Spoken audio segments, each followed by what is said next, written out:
figure it's about 10:02. Let's get started. We don't want to be running too late. Welcome to the session. It's called Fighting the Previous War. My name's Mark, or Marco Slaviero. I work at a company called Thinkst. And the talk that we're going to be, I'm going to be presenting here today, it's a little bit of a diversion from what you've seen up to this point. So full disclosure, I'm not really a software dev, and I've wound up as a dev, but by the tortuous route of security consulting. So I'm not really a dev in terms of training, but it wound up that we actually build product. So we're this company called Thinkst. We're based out of Cape Town primarily. And about 4 years ago, we switched from doing consulting into making a product, which is this thing, Canary. It's a honeypot. By a show of hands, does honeypot mean anything to anyone? A few people.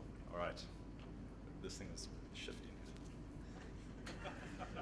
All right, that'll work. Yeah, I think that's fine. The tape didn't tape. So we make honeypots, but not that kind of honeypot. So if you're not aware of what a honeypot is, effectively it's a fake server which will pretend to be a different kind of server on your network. So it could be a file share or a fake SSH server or web server or so on. But I'm not here to talk about that. This particular talk is a collaboration. So we presented this talk last year at a security conference in the USA called Black Hat. And all of these guys were involved. So it's Azad J, Nick, Max, and Arun. And the content of the talk is not significantly different from that. So if you were there, go find another talk, would be my recommendation. So sort of touching on this idea of this being a diversion from what you've seen, does that picture ring any bells for anyone? So it's the cover from Robert Heinlein's book, A Stranger in a Strange Land, which is me, all right? Sitting here in the dev conference. As I said, mostly I'm from the security industry. And just by a quick show of hands, who's been to a purely security-focused conference? Were they local conferences or international? IT Web? B-Sides? HackZA, right. So there's only a few events locally, but internationally there's a whole bunch. And the security community is completely diverged from the developer community. Like there's very little overlap.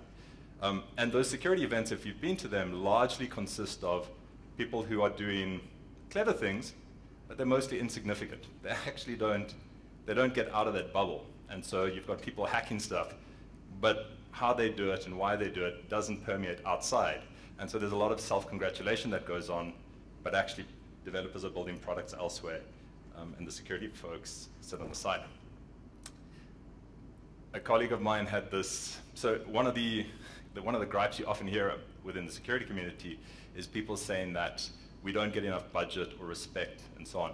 And for a community who pride themselves on the art of social engineering, it's a little ironic that the people who think that they can persuade people to do stuff can't. So part of why I'm here is effectively to give you guys and girls an insight into how the security industry thinks, some of the talks that you might see at a security event. And so there's two parts to this. As I said, practitioners don't tend to venture outside of that community. And I'm hoping that, so by way of example, in Marco's keynote this morning, there were a whole bunch of terms that were new to me. So as someone who exists primarily within the security environment, lots of the developer terms are a bit of a foreign language. I'm guessing it's going to be similar for you listening to some of the terms that I'm using today. If so, I apologize in advance. I'm hoping that the context makes up for it. The second part of why I'm here is to touch on the speed at which the security industry moves, but it actually has a super poor memory. So I'm going to go back to 2009. It was quite a different time. But that was the major news. The minor news was we did a talk called Clobbering the Cloud, also at Black Hat. And one of the reasons was, at the time, cloud was seen as the sort of buzzwordy kind of thing.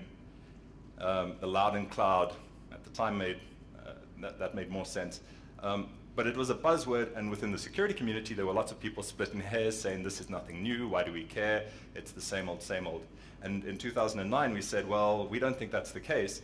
We think that there's something else here. And so we built a talk around attacks on cloud services. primarily focused on AWS, but not exclusively. And so I want to touch on two of the attacks that we looked at then, because the goal for us was to find the kinds of attacks that would exist in cloud environments that we were not used to seeing outside of cloud environments as security folk. And the one attack is, like at the time it was cute. If you remember AWS in 2009, and it's similar to AWS today, you get a list of AMIs that you can launch. Those AMIs are ordered lexically by the AMI ID. So you'll see the column with the AMI ID. All these images are ordered by that AMI ID. And at the time, what we figured was, we want to create a malicious image and have people run it. But to increase the probability that they're going to run it, we want our AMI to be right at the top of the list. And so you can script the process of creating an AMI and registering the AMI. And if you just keep repeating that, eventually you get an AMI that's at the top of the list. So at the time, 12 hours got us to the top of the list. 4 hours, we did it a second time. So that was a kind of attack that we wouldn't have seen outside of a cloud environment. And that's the sort of thing, as I said, that we were really starting to focus on. There was a second attack that we looked at, and that was the notion of a denial of service. You'd be familiar with denial of service attacks on a network level, so where you throw lots and lots of traffic at services with the expectation that somewhere along the line one of the components breaks down. We wanted to do the same thing, but against a cloud environment without using lots of traffic. And so it turned out that AWS didn't enforce stringent registration requirements. So there was no captcha on sign-up. There were quotas for usage on each account that was newly created, just like you have quotas on today's AWS. But it was easy to create new accounts. And so what we do is we script the sign-up process, and for each new user that was signed up, that user would create a virtual machine, which would create more users up to their maximum. And eventually you're creating tons of virtual machines on AWS, and within effectively a few generations of this, where few generations is 9, you've hit stupid numbers, and there's no way that those sorts of numbers are supported by the infrastructure. The infrastructure. And so again, this is now in 2009. But the point here was that this is a denial of service, which doesn't involve large amounts of network traffic. There are differences in cloud environments. And at the time we said, this is different, and it's going to need different thinking. And in the intervening decade, obviously cloud stuff has taken off. The available services have proliferated. So we thought we'd take another look at the state of securing cloud resources. And our current view of that is, this is different, and it'll need different thinking. So not much has changed in that sense. You'll notice Bill Murray there with Groundhog Day on the bottom left. Talking from the point of view of your security team, lots of them will still treat software as a service as just another web app. They're going to treat infrastructure as a service as just hosted Linux servers. And there's going to be small pockets of people who are looking at lambdas, containers, other execution models. But for the services that are already deployed, and for lots of services that are being planned, cloud essentially consists of web apps and hosted virtual machines. And if that's how products are being built, you should know that the security team lags the product by a long way. And so by way of example, so who uses CloudFormation? Anyone use CloudFormation on AWS? Okay, well that completely flattens my point. Because I was going to say, I was hoping for more hands, but among security folks, no one has heard of it, no one's touched it. It's not a service that the security teams are looking at. If you're heavily AWS based, it would be something that you looked at. So what I want to quickly go through, and we're going to start focusing on AWS a bit later, but I want to quickly go through some differences in these 4 spaces, which are very much security spaces. So footprinting, exploitation, post-exploitation, and persistence. The term footprinting is a very simple idea. Effectively, it's the term we give to reconnaissance. When you first start a security assessment, what you want to map out, where does the target organization have stuff? What do they have? And so on. And it used to be you would discover their IP ranges, port scan the IP ranges, discover the websites on those IP ranges, and so on. And as a skill, footprinting's always been quite undervalued, even when we were still doing security consulting. But it gets harder in the world that we live in today. And part of the reason is, and you'll excuse the obvious question, who here does not have a product that sends email or messages? Right, everyone does. Like, that's what you do. Who has recently set up SendMail, QMail, Exim? Like, you can just raise your hand. For production systems. Okay, so there's a few. But no one else, well, apart from the few, no one else sets up mail servers. That's not what you do. If you're going to send emails, you've got Mailgun or SendGrid or one of the others. The same goes if you're sending text messages. You're not setting up your own SMS gateway. You're using a provider for that. And those third-party services extend your attack surface. So we used to talk about the idea that marketing, like the security team could know all about your footprint, and then someone on the marketing team would go and have a website put up for the golf day, but it wasn't hosted within your infrastructure. They outsourced it to an agency, put up a website. That website carries your branding. At some point, there's an issue. Your brand is associated with the breach. And so that used to be a concern for the customers. But it's a lot more than that now, because we've got all these third-party services that we rely on. I'm not going to go into all of the details on this attack. It happened in 2016. But there's some really key things here. Effectively, these guys collected a bug bounty from Uber. And the bug that they discovered was that Uber had a misconfiguration in their DNS. And they were pointing some email services at SendGrid. And these guys, the white hats Nepal, figured out that within SendGrid, they could claim ownership of an Uber domain because of an issue inside of SendGrid. The issue is not at Uber. The issue is in SendGrid. And so they take advantage of this issue in SendGrid to set up a webhook so that any of the email that flows to that domain, they get a copy of. Uber's done nothing wrong except maybe leave a dangling DNS entry. That's it. But because of that dangling DNS entry, and because of issues in SendGrid, someone else is reading their email. And that sort of complexity, or to try and discover that in a footprint, becomes super, super tricky. Because Uber doesn't really have, like, their security team doesn't have scope to go and or to perform a penetration test on SendGrid. Like, that's outside of their scope. So, and that's just the internal Uber security team. If you are hired by Uber to perform a security assessment, SendGrid's not magically now within your scope. So those sorts of questions are things that are going to be eating at the security team. And so they wouldn't know if they were being attacked or if SendGrid was compromised. And that, of course, extends way past SendGrid. Like, who relies on Salesforce? Or who has within your company, if you rely on Salesforce? Like, Salesforce is not being seen by your security team very likely. They just go, well, that's Salesforce's problem. But there's lots of your data that exists at Salesforce. In fact, lots of your key data. So I want to take a quick sidebar because we're going to keep coming back to this notion. And it's this thing that we do called canary tokens. And the fundamental idea of the canary token is simple. It's a piece of information that will give you an alert when it's used. What that information looks like differs. And so I'm going to start with the most basic piece of information here, which is effectively a web bug. If you've ever sent an email, you'll know what or if you've ever received marketing email, you'll know what a web bug is. So we run the site canarytokens.org. It's free. You can go and hit it right now. So I'm doing it on the live site. And what I'm going to do is I'm going to create a unique URL that if anyone ever browses to that URL, I'm going to get an email. Okay. So what I need for this is I need an email address, and we're going to give it a little reminder so I know where I use this particular canary token. When I create it, what I've got here is a unique URL.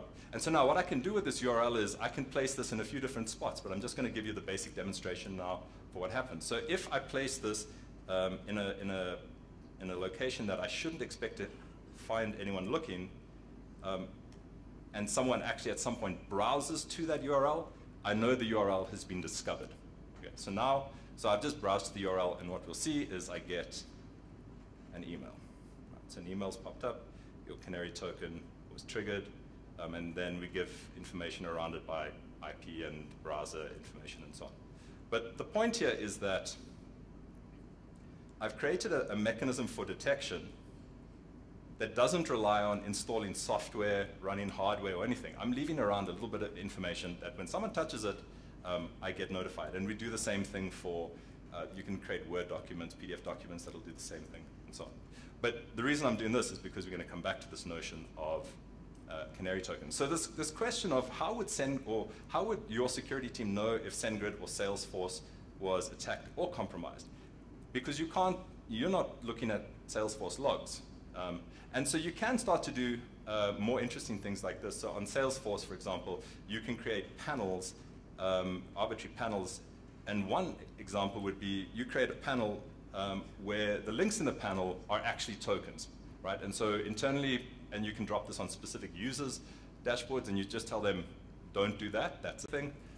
But someone who breaches the credentials for that user logs into Salesforce, they're going to look to export data, hit the link. You know that people are clicking around on your Salesforce UI, and so you get your notification. But the idea here is that we can start to create detection mechanisms, even if we don't have access to those systems like we would like, logs, being able to install agents, and so on. Within the cloud world, there's also a bunch of differences when it comes to exploitation. And exploitation is how you would run code on someone else's system. And as we said, like, there's a bunch of these different services that are federated. They're not harder to compromise. Like the White Hats and the Nepal guys, literally in their blog post that describes this thing, the thing that gets the most content is them setting up a web server with an endpoint to receive the post back. Like, that's the hard part for them, which is not the hard part, right? Like, setting up an endpoint to consume a webhook is trivial. But for them, that was the hard part.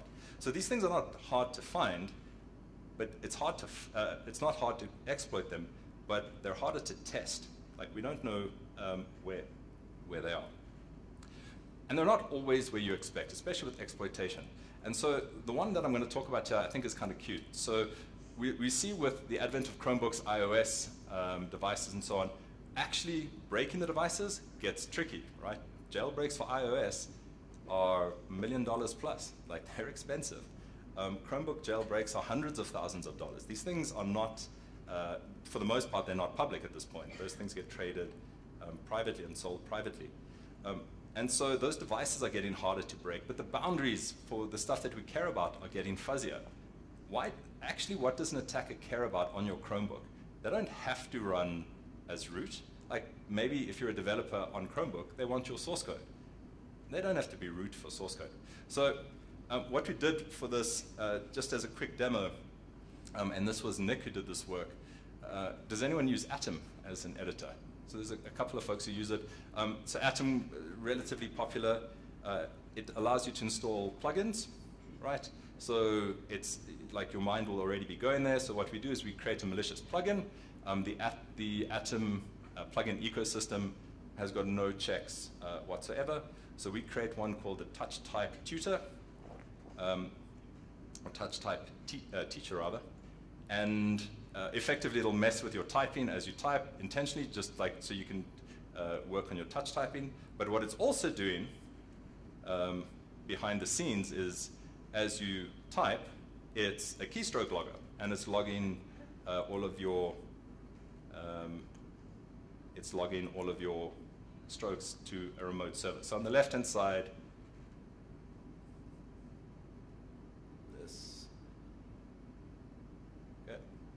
so on the left-hand side, we've got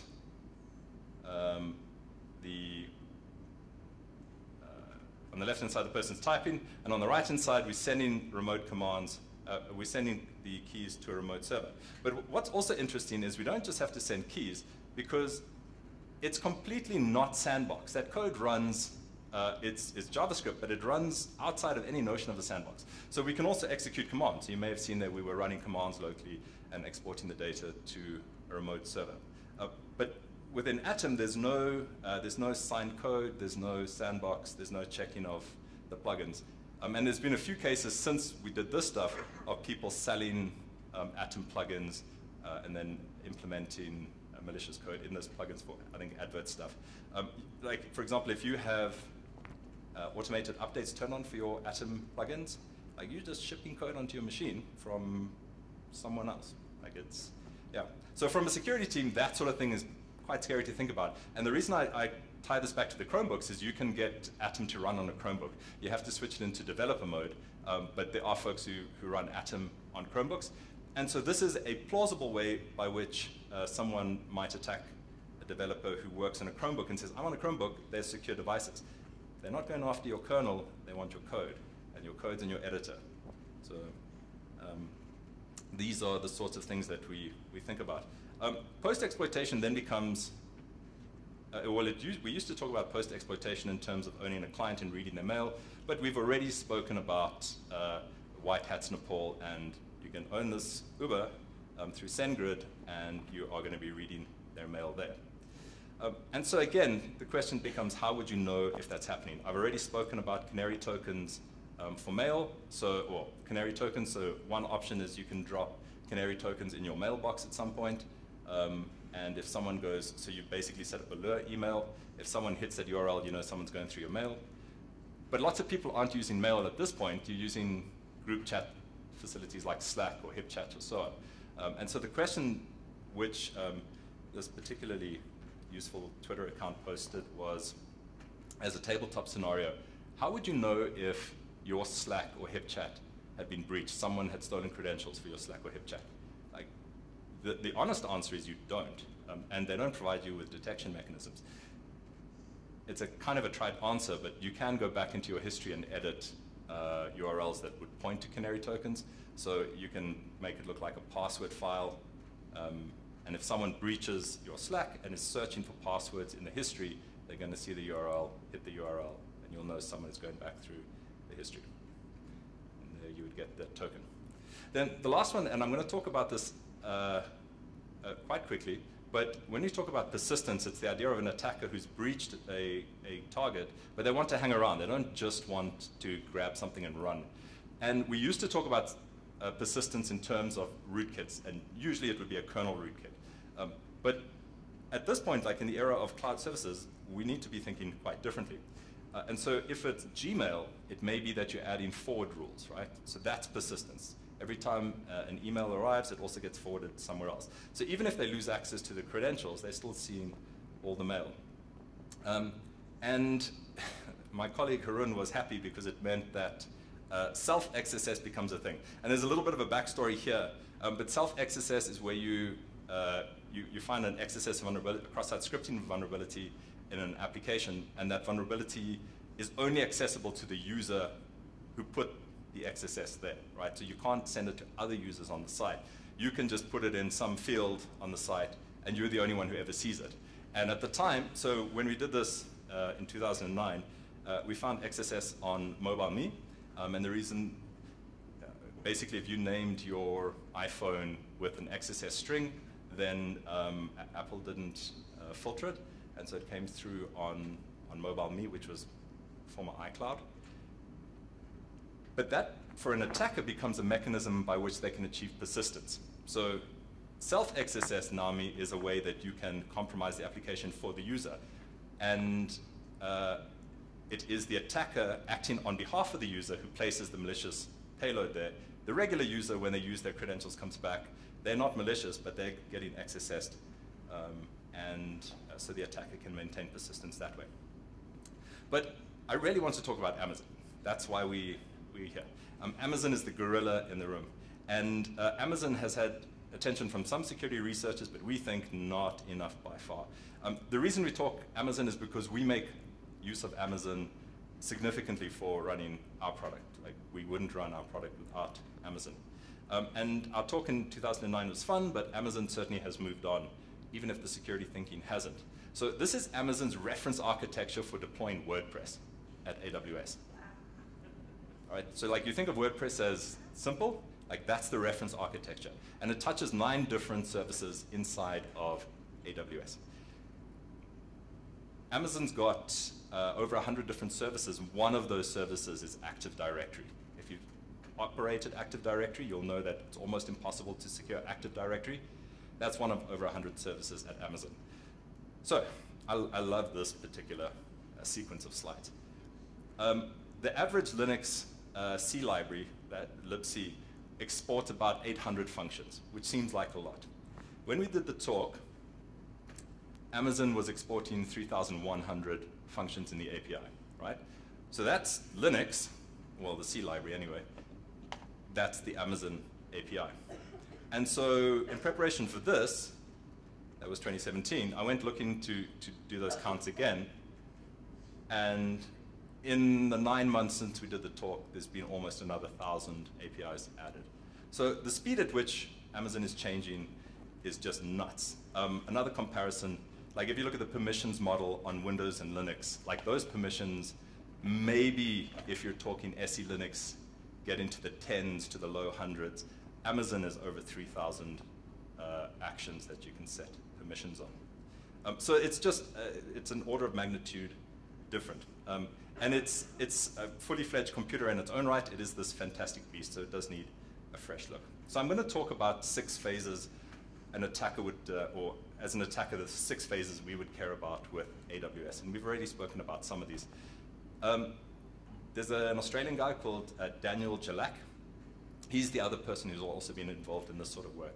So you'll see I refer to him a few times. He's also done some work in this space. Recon is the notion of, as we said, it's footprinting recon, of trying to gather information about your target. And when it comes to Amazon, one of the things you do generally want to know is the account number of someone whom you're targeting. The account number is this 12-digit number, so there's 1 trillion options. And what we'd like to do is to try to find valid account numbers. Amazon's advice on their forums is don't reveal those account numbers by and large. They say don't post your account number. It's not secret information, but it is, it can be useful information. So what we can do is just try and brute force that number, right? Start with an account number and try and see does this exist or not. And in order to do this, what we need is a discriminator. We need a request that we can make that when we provide a valid account number, it gives us one response, and when we give it an invalid account number, it gives us a different response. And this is one call to the Amazon API, which is a discriminator. It's not the only one, though. There's 4,000 APIs. We found a few, and I've thrown one up here on the slide. You'll see down there in pink, if we put different account IDs there, if it's an invalid account ID, we get this response. If it's a valid account ID, we get that response, right? So that's a very clear way that we can distinguish, is it valid or is it not? And so now what we can do is loop over 1 trillion account IDs with that API and see where we get. And it works, but it's really slow, as you would imagine. So even if you are smashing out queries super quickly, 1 trillion queries will take a while. So we, as an experiment, we started with one of our account IDs and we incremented it to see when we would hit the next one, and it was like 32K increments before we finally hit another account ID. So it works, but as I say, super slow. So the question then becomes, how can we find other account IDs? And like it's the internet, people do what they're not supposed to do.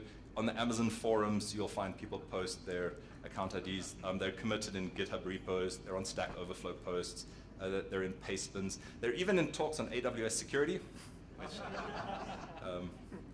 So full disclosure, any account IDs that you see that we use, that was a burnt account. We haven't done anything with that account. But this notion that Amazon considers them to be not public information is not strictly true, because this is the list of AMIs that you can go and look. I confirmed again last night, but the list of AMIs that Amazon provides on EC2 includes the owner of the AMI. So Amazon doesn't really consider the account IDs to be super secret information by way of their actions.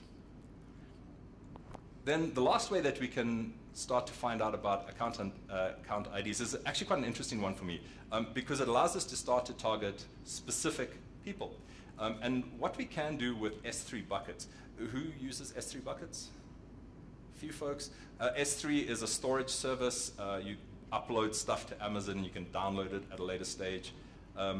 And what you can do on an S3 bucket is you can configure it to say, only allow logged in users to access this bucket.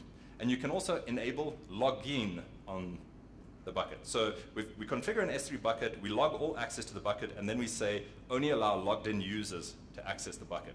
And at that point, what we can then do is send emails to people who we want to discover their account IDs with effectively it's a phishing email, and we want to persuade them to click on this link.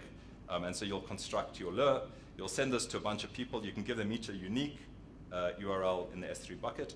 And then using that, you can correlate and say, you'll look at your logs, you'll see these are the account IDs accessing the unique URL, you'll match it back to the emails that you sent, and now you can tie an email address to an account ID. So we've gone from brute force to targeted account ID extraction. So moving away a little bit from those account IDs, other sorts of recon that we do on AWS is the idea of S3 bucket discovery. S3 buckets are identified through a globally unique name that you choose. You pick any name that you want, you use that as the S3 bucket. And it's a well-trod path in the security world of people guessing S3 bucket names, because S3 buckets are often left exposed to the internet. Anyone can access them. And so there's a lot of stories here. But last year there was one, just another in a long line of these things where a defense contractor in the US just left classified info on an S3 bucket. Someone guessed the S3 bucket name, they get the data. So as I said, this is probably the one aspect of AWS that's seen the most attention. And there's tools that'll help you do this at this point.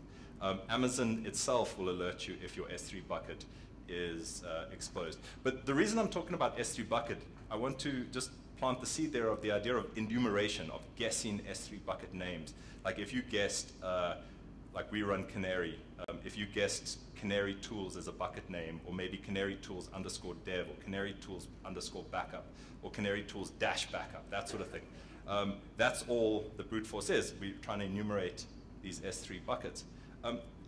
But S3 is not the only service on Amazon which is at least exposed to enumeration. And so they run SQS, which is the queuing service. Any users of SQS?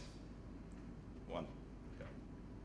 Okay. And so it's a queue which you access through a URL. So you post to this URL if you want to place stuff on the queue, and you get from that URL if you want to see if there's anything in the queue that needs to be dealt with. And those queue URLs are created in a very predictable way. They're created out of account IDs, but we know how to get account IDs, and they have queue names. And we'll talk about enumeration now. So all we need to do is to guess potential queue names. But it's exactly the same as with an S3 bucket, where we're guessing test, dev, prod, backup, that sort of thing. So what we do is we take all of those account IDs and we pair them with all of our guesses for queue names, and then we just query these simple queues.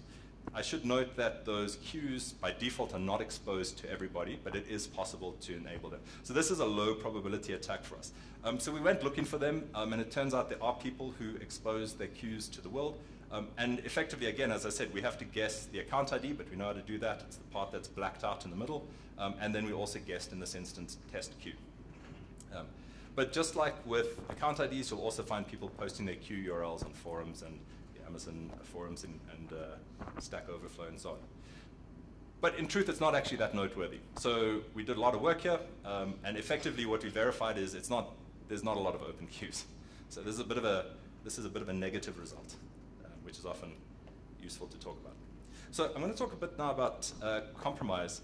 And I'm going to ignore compromise here in the sense of you're running a vulnerable version of MySQL or an old version of Apache or whatever. Like, that's not the compromise we're talking about. That's not cloud specific. And we're going to quickly skim over the credential stuff because this has been dealt with a lot. So when you log into the AWS console, you get credentials, username, and password. If it's stolen via phishing, that's going to be a game over. The Amazon API allows you to access the API through keys, just like most other APIs. You get root keys and IAM keys and so on. But again, if those keys are checked into a GitHub repo, that key is now public. That was for a long time a very easy way for people to make money out of crypto mining. Just find people's AWS keys in GitHub repos, spin up instances, and wait for the Bitcoin to roll in. But those are not really used, well, they shouldn't be used anymore. Amazon's advice at this point is to use temporary keys.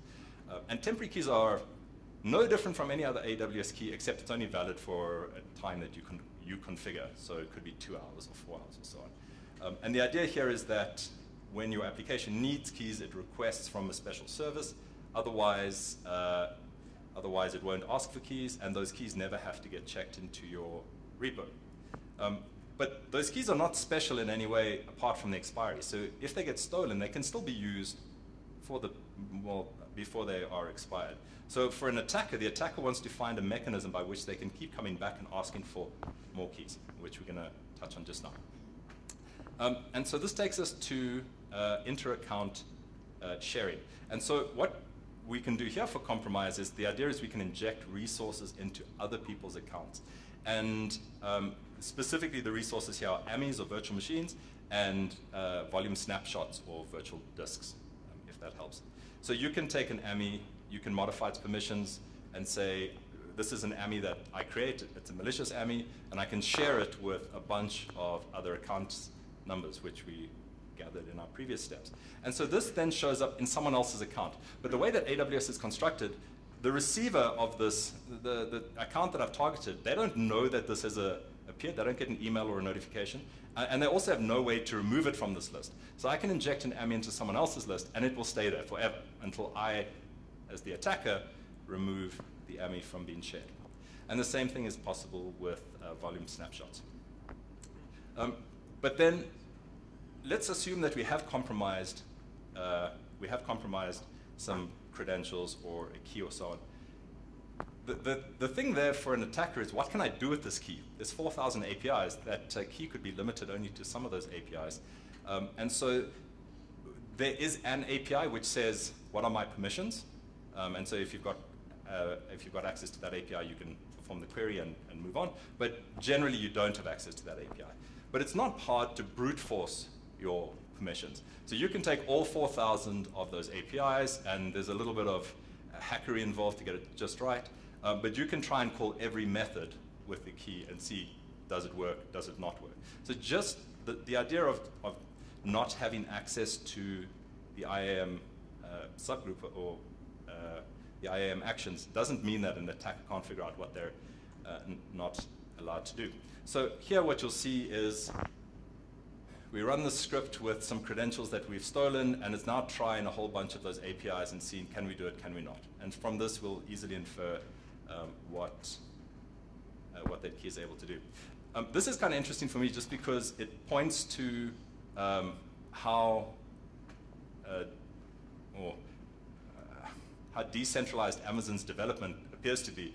So this is the error that you get when you're not allowed to touch something on AWS, and there's like, I think 12 different exceptions that you might see depending on which API you hit. So if you ever have some sort of imposter syndrome about, I'm sure they do it better, like AWS also has a whole bunch of error conditions for what's effectively the same thing. So to touch then on lateral movement, and the idea of lateral movement is after a compromise, where do you then take that? How do we move around the network? This Australian guy, Daniel Jalak, what he pointed out is that what we want to do is, if we compromise an Amazon account, we want to try and run code on the virtual machines, on the instances running inside of the account. So I access the console or the API, I see that there are instances running, but I want to run code on those instances because that's going to potentially give me access to keys or the data or the other stuff. But I want to get running code on the instances. And what he showed is you can basically in the user data part, if we stop a virtual machine, we put this into the interface, we then start up the virtual machine, this code runs at boot. So it's the way that you can run code on instances without having to push code into a repo or anything. We're running shell scripts inside of that instance. But the problem here is that you have to stop it and start it, and that could trigger things. So then the question becomes, well, can we run commands in an EC2 instance without stopping or starting it? And the answer is, and I'll go through this stuff quickly because if no one's using CloudFormation, it's not going to matter that much. But CloudFormation, which people who use quite a bit of AWS tend to follow, with CloudFormation, there is a way to do it. So effectively, CloudFormation is a JSON file which describes your stack. So which network interfaces, which instances, database, and all the rest of that stuff. So it's code as config as code rather. And with a single button, you launch all the elements in the stack, and that WordPress architecture thing that I showed you in the beginning, that all comes to life with a single button. So it is complex, that WordPress architecture, but Amazon also makes it easy to manage some of that complexity. You can modify those templates. It's sort of the short story here. So those templates include shell scripting inside them. You can, if you're an attacker and they're running CloudFormation and you breach the account, you can download the templates, modify them, upload them again, and when you modify your template to include your own shell script stuff, then that will be deployed onto the running instances. So now the difference here is that we can run code on instances that are live. We don't have to stop them and start them.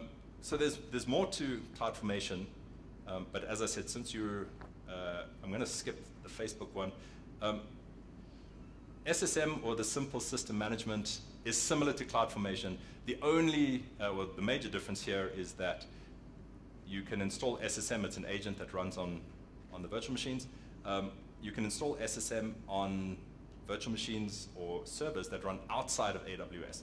So as an attacker, if you see SSM, SSM is a bridge potentially into an offsite data center. So this is specifically focused for attack folks. That would be something that they would play with. So to look at privilege escalation, and that's the idea of taking the privileges that you've got and trying to find ways that you can get to higher privileges. If you have access, and this is very much an AWS thing, but if you have access to the IAM sequence of actions, then it's effectively no password sudo. You can do anything on the AWS account. AWS also has the idea of passing roles, which we'll touch on a little bit later, but effectively, and from a user's perspective, the Lambda hasn't changed. When we did this talk to a crowd in Cape Town, Ross Simpson, he had a nice idea, which was you can version Lambdas. So what an attacker can do is they can modify the Lambda, which will bump the version number, put malicious stuff in the Lambda. They can then modify it back to its original code, which will bump the version number 1 up. So if anyone goes and looks at the code, you see the latest version of the code, but you can point individual endpoints at specific versions. So you'll have a version that's pointing at, you'll have an endpoint which is pointing at a specific version of the malicious Lambda. But if someone goes and looks at the code, they don't even see it. So you're hiding that. And in truth, it's basically not defense. Like, I don't know how you would defend against that. I don't have an answer. Like, good luck. You get stuff in CloudTrail, but you have to be monitoring CloudTrail. And if you've ever tried to monitor CloudTrail, you just get this flood of data. So for security folks, account lockout becomes a thing. It's possible to lock other users out, but it's not really that exciting. The thing that's more interesting, though, is you can federate. You can start to federate accounts. And so you can set up access between Amazon accounts.